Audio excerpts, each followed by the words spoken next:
Hey, Zane here. I'm going to talk through another page of the Mental Toughness Journal, a couple of pages really, and this is one of my favorites, the challenge mindset, or it's really talking about courage and looking at things as opportunities to be courageous and see things as challenges. And the reason that's in the journal is because when we go out in the world and seek things that are hard and difficult and challenging, and we go and give them a go with courage, then we do build resilience. And I don't think people can really argue with that. It's just often people don't want that. They don't want to do it the hard way. They want the easy way, like get rid of all the hard feelings first and then I'm keen to go and do that. But it's not as easy. If only it was.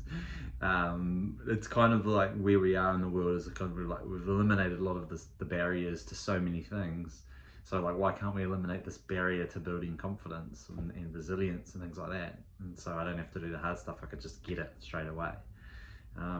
It doesn't work like that. You know, the quick fixes that people promise, they just don't really work. You've got to do some work. You've got to put yourself out there. You've got to show courage. You've got to look at challenges and go towards them.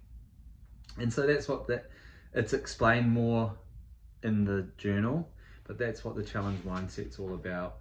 I talk about avoidance in that, which is, you know, like we all have motivation to approach something or to avoid something, to avoid discomfort, to avoid pain. Avoidance can become a problem when we start to avoid doing things that are really important to us. We can sort of feel like, hey, I'm not really living true to myself. I'm not doing the things I want to do. I'm being held back because I don't want to go there. I don't want to go towards those uncomfortable feelings that will come up when I do that. And that's kind of not something that we want to ridicule people for or shame them for being avoidant, because we all do it. We avoid, you know, the harder stuff in life, and that's a reality. But being aware of it and knowing that when you're avoiding stuff that's actually really important to you, you're like not doing it, but it's kind of what you want to, you know, it's where you want to go and what you want to do in your life and your sport and that sort of stuff. That's when it becomes a problem.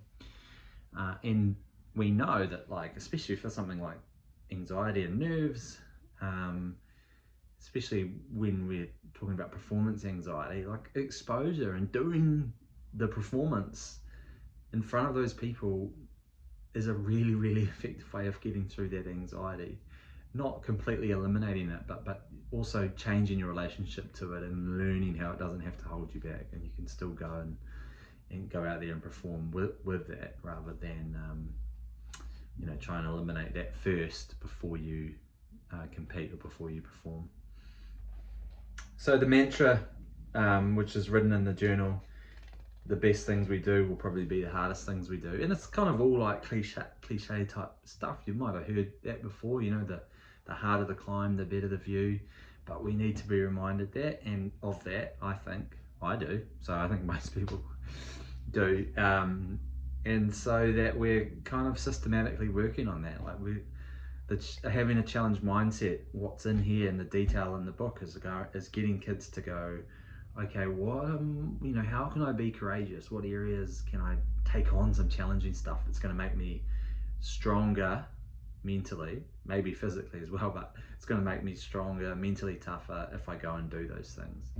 And I really make sure that the point is not like doing those things and being successful, having a good outcome. The point is like choosing courage over avoidance. And if you can do that, if you can choose courage, every time you do it, it's like putting money in the bank account. And that's another part of the journal that I'll talk about a bit later. But having, you know, not even having courage, because I think it's a behavior. Like often it's easier to talk about it as a behavior, like going and doing something that is courageous, is the way we want to look at it. And identifying challenges is the first part of that, and then you can sort of start tracking that. And people who have the diary, there's a little spot at the top on each day where they can write down what are the courageous things they're going to do that day. And just imagine like how much you could grow as a person if just every day you did a few things that scared you a little bit and you took them on, and the confidence that you would get as a result of that, as a byproduct of that.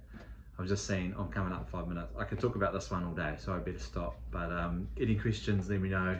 Challenge mindset, there's a lot more about that in the journal. I think there's actually, it's the biggest chapter here. There's like 5 or 6 pages, exercises for kids to do.